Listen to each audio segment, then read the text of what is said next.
Ամեն անգամ, երբ հրապարակի կենտրոնում հայտնվում է տոնածառը, ակամա մտովի ամփոփում է ստարին, եւ եթե հասարակ մահկանացուներն ամփոփում են տարվա իրենց արածն ու չարածը, կորցրածն ու գտածը, հասարակության պաշտոնյա հատվածը գոնե մտքում ամենայն անկեղծությամբ հիշում է ձախողված գործերի, չկատարածի եւ ինչու՞ չէ նաեւ ձեռքբերումների մասին։ Հասարակությունն ու նրա պաշտոնյա մասը երբեք չեն գալիս համաձայնության, մի կողմից միայն դժգոհություն է, չնկատելու տալով որևէ կատարված գործ, մյուս կողմում ինքնաքննադատության խիստ պակասի դրսևորում։ Ինչևէ տարի ենք ճանապարհում յուրաքանչյուրն իր մտքերով, մեկը պետության հոգսով ու արած-չարածով, մեկը ընտանիքի, երկուսն էլ կարևոր իրենց մասշտաբների մեջ։ Հայացք մեր պատուհանից, ինչ թողեց 2010 Հայաստանում ամփոփիչ պատմություն հրապարակից, պաշտոնական թվերով, փաստերով եւ տպավորություններով։ 2010-ին կառավարությունը չդադարեց աջակցել տնտեսության իրական հատվածի ձեռնարկություններին։ Այսպես արդեն 2 տարի անընդմեջ խրախուսվում են այն ձեռներեցներն, ովքեր 300 միլիոն եւ ավելի դրամի սարքավորում են ներկրել Հայաստան իրենց բիզնեսը զարգացնելու նպատակով։ Աջակցությունն այս պարագայում այդ ընկերություններին 3 տարով ավելացած արժեքի հարկի վճարումից ազատելն էր։ Այս արտոնությունից օգտվել է 13 ընկերություն։ Արդյունքում ներդրումները կազմել են շուրջ 29 միլիարդ դրամ, ստեղծվել է 950 լրացուցիչ աշխատատեղ։ Ավելի հասցեական գյուղմթերքի սառեցմամբ, տեսակավորմամբ ու արտահանմամբ զբաղվող Սպայկա ընկերությունն օրինակ 150 աշխատատեղ ապահովելով ներդրել է 12 միլիոն դոլար սարքավորումների եւ մեքենաների տեսքով։ Միաժամանակ ընկերությունն ապահովում է 1500 սեզոնային աշխատատեղ։ Տարին Սպայկան փակեց հայկական պտուղ բանջարեղենի աննախադեպ արտահանման քանակով 12000 տոննա, ընդ որում տեսակավորված, նորովի փաթեթավորված եւ դեպի Ռուսաստան ճանապարհն անցնելով սեփական ավտոմեքենաներով։ 450 միլիոն դրամի մոտավորապես ավելացված արժեքի հարկի մասին է խոսքը գնում, որը որ մեզ կառավարությունը աջակցեց, եւ դա ընկերության համար շատ կարևոր նշանակություն ունի։ Արարատ գրուպ հանքային ջրեր արտադրող ընկերությունն ավելի քան 27 միլիոն դոլարի ներդրումային ծրագրով նախատեսում է 220 նոր աշխատատեղ բացել Արտաշատում։ Ոչ մի խոչընդոտ չի առաջացել մինչև օրս եւ դա հենց այն գրավականն է, որ մեր օտարերկրյա ներդրողներին մենք կարողացանք համոզել, որ Հայաստանը այժմ այն փուլում է, որը կառավարության կողմից աջակցվում է նմանատիպ ներդրումները եւ ինչպես տեսնում եք, արդեն մեծ աշխատանքներ են կատարված եւ շարունակվում են ներդրումները։ Վանաձորի Գլորիա կարի ֆաբրիկայի իտալացի ներդրողներն էլ 1.5 միլիոն եվրոյի սարքավորումներ ներկրեցին, որի արդյունքում արդեն 500 աշխատող ունեցող ֆաբրիկան համալրվելու էր 300 նոր աշխատատեղով։ Իրանց մոտ այդ ֆակտորն է, որ ուզում են տեսնել կառավարությունը իրոք աջակցում է, մեր բիզնեսմեններ իրան հույսով գան ստեղծեն։ Առհասարակ նոր աշխատատեղերի բացման առումով այս տարի ասելիք կա։ 150 աշխատատեղերի բացմամբ 17.5 միլիոն եվրո ներդրումով Հայաստանը տարածաշրջանում եզակի կൂട്ടակային մարտկոցներ արտադրող երկիր է այս տարվանից։ Մարտկոցները, որոնք լայն կիրառության մեջ են մարդատար եւ բեռնատար մեքենաների համար, տարեկան 3000 հատ ապրանք արտադրելու հավակնությամբ բացվեց հայ-գերմանական Elbad գործարանը։ Նոր աշխատատեղերի մասին են խոսում նաև Կապանի Lerex ընկերությունում։ Ֆաբրիկան սկսել է մոլիբդենի եւ պղնձի խտանյութերի թողարկումը, գործարանի ծրագրերում աշխատատեղերի քանակը 500-ի հասցնելն է։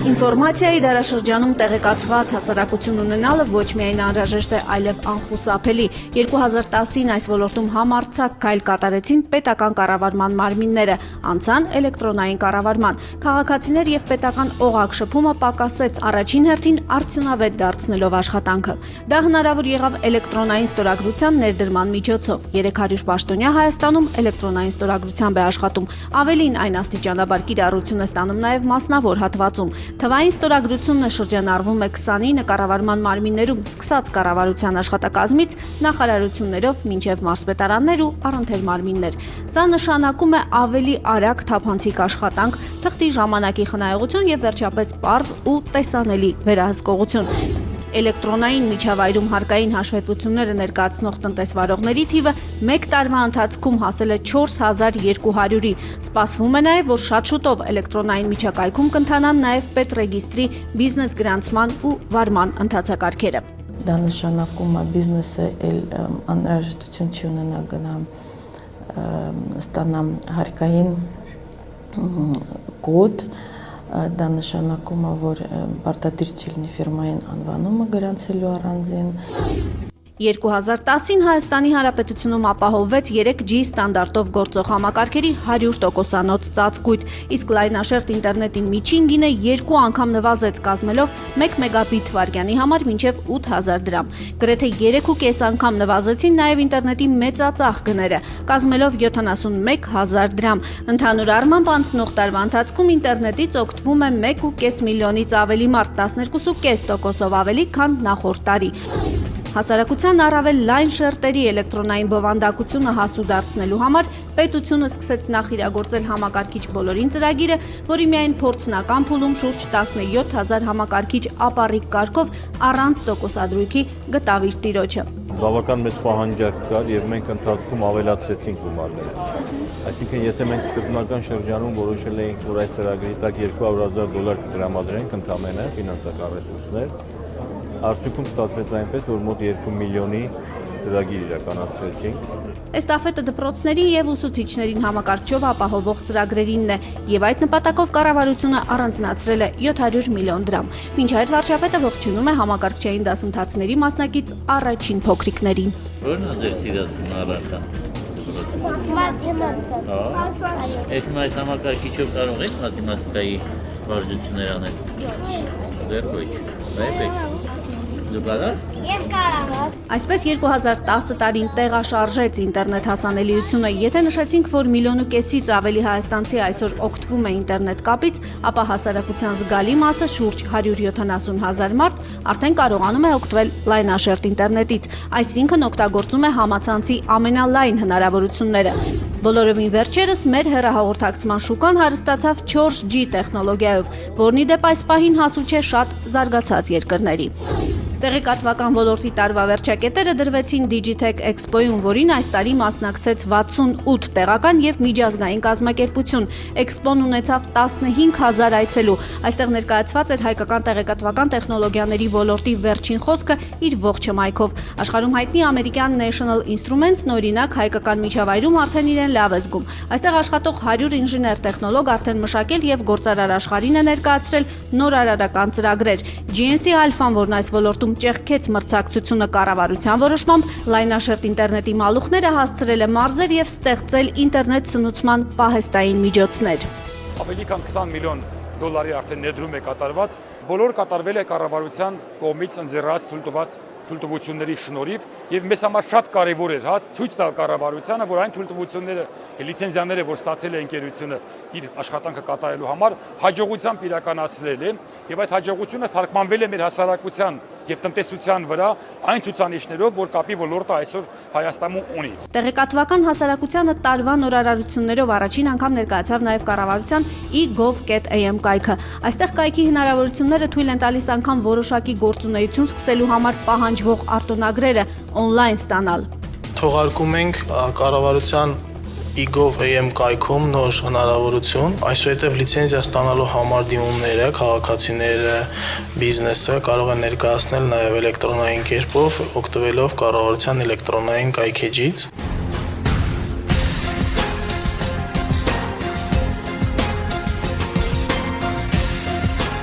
Աշխարհի քաղաքի Մանրակերտը վիրտուալ իրականության վերջին հնարավորությունների օգտագործմամբ հայ ճարտարապետական մտքի առաջարկն այս դեպքում ուղղված էր աշխարհին։ Hi, My name is Cecile Christina Anderson. Tony. Կառուցենք աշխարհի քաղաքը Արարատի փեշերին։ Այսպիսով այս տարի հայ-թեքի մեր գլխավոր ասելիքը չինական Շանհայում էր, որտեղ Հայաստանը ներկայացավ լավագույնս։ Հայկական տաղավարն ամենաշատ այցելու ունեցողն էր, բովանդակությունը եւ ներկայացվող թեմաները 6 ամիս շարունակ դեպի իրենց էին գրավում միլիոնների ուշադրությունը։ Փետրվարից արդեն հայկական տեղեկատվական եւ ստեղծագործական մտքի այս հարթակը բաց կլինի նաեւ հայաստանցիների համար։ Տաղավարը վերադառնում է Հայաստան։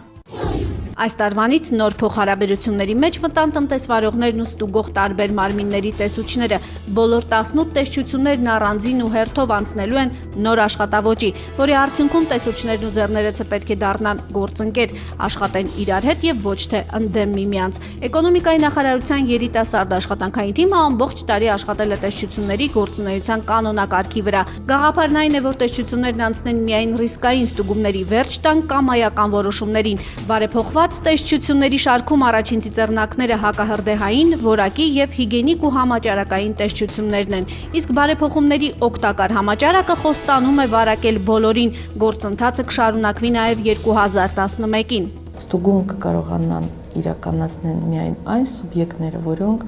կանցնեն ռիսկի վրա հիմնված վերահսկողությանը։ Էկոնոմիկայի նախարարի առաջին տեղակալի օրակարգում ողջ աշխատանքային տարվա ընթացքում բիզնես միջավայրի բարելավման ուղղված կառավարության քայլերի մշակումն է եղել։ Առաջին փուլի ավարտին կարելի է շունչ քաշել, փաթեթը հաստատվեց ազգային ժողովում, ինչի հասավ կառավարությունը։ Տնտեսվարողներից ամենափոքրերը, նրանք ում տարեկան շրջանառությունը չի անցնում 6 միլիոն դրամը, այլևս հաշվառում չեն վարի եւ հարկային հաշվետվություններ չեն ներկայացնի։ Ներդրված արտոնագրային վճարների համակարգը հնարավորություն է տալիս այս փոքրերին տարեկան հարկային մարմնին վճարել միայն հաստատագրված որոշակի վճար։ Ընդ որում բիզնեսը ինքն է ընտրելու այդ ժամանակաշրջանը, որի համար ինքը վերցնում է արտոնագիր եւ համապատասխան այդ արտոնագրի իրականացնում է գործունեությունը։ Ներմուծող եւ արտահանող բիզնեսի բեռը թեթևացնելու համար գործադիրը նրանց որոշ դեպքերում ազատել է տարատեսակ քաշքշուկներից։ Ներմուծողը մաքսային պարտադիր հավաստագիր կարող է վերցնել ոչ թե մաքսազերծման պահին, այլ ապրանքը շուկահանելուց առաջ, իսկ արտահանողների համար հեշտացվել է ապրանքի ծագման երկրի հավաստագիր ստանալու գործընթացը։ Առևտրացիոնաբերական պալատը այդ սերտիֆիկատը կտրամադրի մեկ պատվանի սկզբունքով, այսինքն բիզնեսը կդիմի մենակ պալատին, իսկ պալատը կիրականացնի անհրաժեշտության դեպքում համապատասխան փորձաքննությունը։ Տարեվերջին կառավարությունն ընդունեց ազատ տնտեսական գոտու մասին որոշումը, ինչը նշանակում է 2011-ին արդեն կգործեն որոշակի հարկային արտոնություններով օժտված գոտիներ։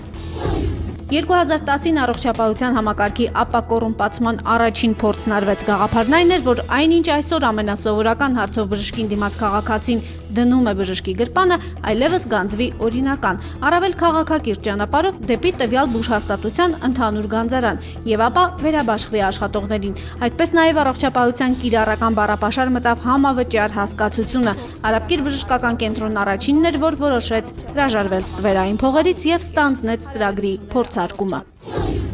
Եթե ռեֆորմներն այս ոլորտում միայն փորձնական փուլում էին այս տարի, ապա համակարգի արդիականացումը 2010-ին արձանագրել է 20 ամբուլատորիայի եւ 8 հիվանդանոցների հիմնանորոգում, տեխնիկապես վերազինում։ Համաշխարհային բանկի եւ կառավարության վարկային ծրագրով 2010-ին արդեն 3.6 միլիարդ դրամի ներդրումներով ժամանակակից տեսքի են բերվել մարզային մի շարք հիվանդանոցներ։ 2010-ին արդեն իր թևերը բացեց աշխարհի ամենաերկար ճոպանուղին։ 9 ամսում կառուցված օդային այս հրաշքը գրանցվեց Գինեսի գրքում։ Նախկինում Տաթևի վանական համալիր հասնելու համար զբոսաշրջիկից պահանջվում էր 45 րոպե տևող երկար ու քարքարոտ ճանապարհ հաղթահարել։ Այժմ արդեն մոտ 6 կիլոմետրանոց ճոպանուղով էքստրիմի սիրահարները Հալիձոր գյուղից մինչև Տաթևի վանական համալիր հասնում են ընդամենը 10 րոպեում։ Ծրագրի իրագործումը արժեցավ $32 միլիոն։ Ինչ-ինչ, բայց գյուղատնտեսության մասով տարին անբարենպաստ էր։ Դրական առումով հիշողություն մնաց միայն էլիտար սերմնացուի մուտքը Հայաստան։ Սպասված բարձր էլիտար Ցորենի սերմնարտադրության նպատակով ընդունվեց հնգամյա մի ծրագիր, որի արդյունքում Հայաստանը հացահատիկ ներմուծելու փոխարեն այսուհետ կավելացնի տեղական արտադրությունը ու այդպիսով կբարձրացնի ինքնաբավության մակարդակը։ Իսկ սրանք ֆերմերների բնորոշմամբ եվրոկովերն են։ Արդեն մի քանի տարի շարունակ կառավարությունը ուշադրության կենտրոնում է պահում տավարաբուծության զարգացման ծրագիրը։ Միայն 2010-ին բյուջեից այդ նպատակով գրեթե 300 միլիոն դրամ է տրամադրվել Գերմանիայից տոհմային երինջներ ձեռք բերելու նպատակով։ Դրանք 4-ից 5 անգամ ավելի կաթնատու են։ Լավագույն պայմաններով անտոկոս 4 տարի մարման ժամկետով տրվում են մասնագիտացված ֆերմերային տնտեսություններին։ Գյուղական տարածքներում գյուղմթերքի արտադրությունն ու վերամշակումը խթանելու նպատակով այս տարի ակտիվ աշխատանք ծավալեց Ֆրեդա վենչուրային հիմնադրամը, որի միջոցով 2010-ին 3 ընկերություն 480 միլիոն դրամով համալրել է կապիտալը։ արդյունքում ստեղծելով 40-ից ավելի լրացուցիչ աշխատատեղ։ Ակվատեկ ավտոմատիկան օրինակ առաջինը ստացավ այդ օգնությունը ձկնաբուծական խոշոր տնտեսությունում արտադրանքի եւ արտահանման ծավալների մեծացման նպատակով։ Անցյալ տարին հայաստանյան ձկնարտադրողների համար արտահանման ճանապարհներ բացեց։ Հայկական ձկնամթերքը կազմակերպված սկսեց արտահանվել Ռուսաստան։ Արտահանվում է 350 տոննա ձկնամթերք, սակայն ձկնաբույսները վստահ են, որ պոտենցիալը բավական մեծ է եւ հաջորդ տարի այդ ծավալը կկրկնապատկվի։ Տարվա էներգետիկ լուրը շահագործման հանձնվեց Երևանի համակցված շոգեգազային ցիկլով էլեկտրակայանը։ Այս նոր կայանը էապես փոխեց հանրապետության ջերմային էներգետիկայի վիճակը։ Ստորագրվեց նաև Մեղրի հեկի շուրջ միջպետական համաձայնագիրը։ Հեկի շինարարության տարբեր փուլերում ընդհանուր առմամբ ներգրաված են լինելու շուրջ 2000 մասնագետ։ 2010-ի սեպտեմբերին ամբողջությամբ ավարտվեցին թվով 17 110 կիլովատանոց ենթակայանների վերականգնման աշխատանքները, որն իրականացվում էր Ճապոնիայի կառավարության աջակցությամբ։ 2010-ին մեկնարկեց Մաչելի բնակարան երիտասարդներին պետական նպատակային ծրագիրը, որն աջակցում էր բնակարանային պայմանների բարելավման կարիք ունեցող երիտասարդ ընտանիքներին։ Պետությունն այս դեպքում սուբսիդավորում է հիպոթեկային վարկի տոկոսադրույքը։ Երևան քաղաքում բնակարան ձեռք բերելու համար տրամադրվող հիպոթեկային վարկի տոկոսը 8.5-ից 9 է, իսկ մարզերում 6.5-ից 7։ Հայաստանում գրանցված բանկերի ու վարկային կազմակերպությունների մեծ մասը պետական այս ծրագրի գործընկերն է։ Տարեվերջին սպորտի եւ երիտասարդության նախարարությունում ամփոփեցին 208 ընտանիք օգտվել է այս հնարավորությունից։ 2010-ն ընդհանրապես ջրին ընթացք տվող տարի էր, կառուցվել եւ վերանորոգվել է 765 կիլոմետր խողովակաշար, մեծ մասը խմելու ջրի։ Կառուցվել է 18 նոր ջրամբար, վերանորոգման աշխատանքներ են տարվել եւս 11-ում։ Շինարարական եռուզեռ սկսվեց միանգամից 6 մայր ջրանցքներում վերականգնման աշխատանքների արդյունքում Արարատի, Արագածոտնի, Արմավիրի, Կոտայքի եւ Շիրակի մարզերի 110,000 գյուղացի կունենա առավել հուսալի ոռոգման ջուր։ Կանգ չի առել նաև ճանապարհաշինությունը։ 2010-ին նորոգվել է 350 կիլոմետր երկարությամբ ճանապարհ, հիմնանորոգվել 8 կամուրջ։ Երկաթուղում կատարված 12 միլիարդ դրամի ներդրումների արդյունքում բեռնափոխադրումների ծավալը նախորդ տարվա համեմատ աճել է 26%-ով, իսկ ուղևորաշրջանառությունը գրեթե 50%-ով։ Տարվա ընթացքում մի քանի անգամ կարմիր ժապավեններ կտրվեցին Գյումրիում, Սպիտակում։ Պետական բնակարանային շինարարությունը տանիքով ապահովեց Գյումրիում 1056, Սպիտակում 220, Լոռու մարզի գյուղական վայրերում 303 ընտանիքների։ Զուգահեռ Գյումրիում սկսվել է 38 բազմաբնակարան շենքերի եւ Լոռու մարզի գյուղերում 375 բնակելի տների շինարարությունը։ 2010-ին սոցիալական ծախսերը պահպանվեցին, մայիսից 15%-ով բարձրացվեց անապահով ընտանիքներին տրվող սոցիալական նպաստը, իսկ կենսաթոշակները նոյեմբերից 11%-ով։ Հայաստանը հայտարարեց կենսաթոշակային բարեփոխումների մեկնարկը։ Հաջորդ տարվա սկզբից արտոնագիր ունեցող որևէ ֆինանսական կառույցի դիմելով քաղաքացին առայժմ կամավոր սկզբունքով կարող է իր ապագա թոշակի առաջին վճարումը կատարել։ Բազմաստիճան նոր համակարգը հասարակության ոչ մի շերտ չի անտեսելու, աստիճանաբար կբարձրանա կենսաթոշակի նվազագույն շեմը։ Իսկ անձնագրայինում բարեփոխումներն արդեն տեսանելի են, անձնագրային կոռումպացված սեղաններից միայն տխուր հիշողություններ են մնացել։ Համակարգը բարեփոխվել է ամբողջովին, սկսած վարչական մասից մինչև շենքային բարենպաստ պայմաններ, այլևս որևէ անձնագրավար իր պարտականությունները կատարելիս չի համարձակվի քաղաքացուն կամայական գումարի պահանջ ներկայացնել։ Կառավարությունը բոլոր ծառայությունների համար հստակ սակագին ու ժամկետ է սահմանել։ Հենց այն, որ ես ընդունել այդ բարձրակարգ համալսարանը, դա արդեն ինձ կարևոր վկայական է լույսի կրթաթոշակին հավակնելու համար։ Գեղարքունիքի մարզի մեծ Մասրիկ գյուղից դեպի Միացյալ Նահանգներ Սթենֆորդ։ Այս հանրահայտ բուհում մասրիկցի Նարեկ Թովմասյանը ինժեներիայի ուսումնասիրում։ Նարեկի ֆինանսական հենարանը լույս հիմնադրամն է։ Գործունեության 2 տարվա համառոտ կենսագրություն ունեցող հիմնադրամը այս տարի եւս շարունակեց ֆինանսավորել հայ ուսանողների կրթությունը աշխարհի լավագույն 20 համալսարանում։ 2010-ին հիմնադրամը բարեգործական միջոցներից հավաքագրված բյուջեից ֆինանսավորեց 69 հայ երիտասարդի բարձրագույն կրթությունը արտերկրում։ Դե իսկ մշակութասեր հասարակության հիշողությունում 2010-ը կմնա Աիդա օպերայի տրիումֆով եւ Մինասի որմնանկարների փրկության գործընթացի սկիզբով։ Գյումրիի էլեկտրատեխնիկական գործարանից կառավարության խորհրդակցությունների դահլիճ, Մինասի 2 խաչքարի մոտ եւ հանդիպում որմնանկարները կիսափուլ շինությունում 22 ձմեռ անցնելուց հետո այլևս իրենց լուսավոր ու տաք նոր հանգրվանում են։ Կառավարությունը 20 միլիոն դրամ հատկացրեց դրանց վերականգնման ու տեղափոխման աշխատանքների համար։ Երբ որ կառավարության մակարդակով հարցը իսկապես այնքան կարևորվեց, որ նույնիսկ բերվեցին այդ որմնանկարները հենց այդ դահլիճ եւ այդտեղ էլ հիմա ցուցադրվում են, դա խթանեց, որ այսօր շատ մասնավոր ձեռնարկատերեր, գործարար մարդիկ, կազմակերպություններ, նույնիսկ արդեն մենք հասկանում ենք, որ այդքան որմնանկար չկա։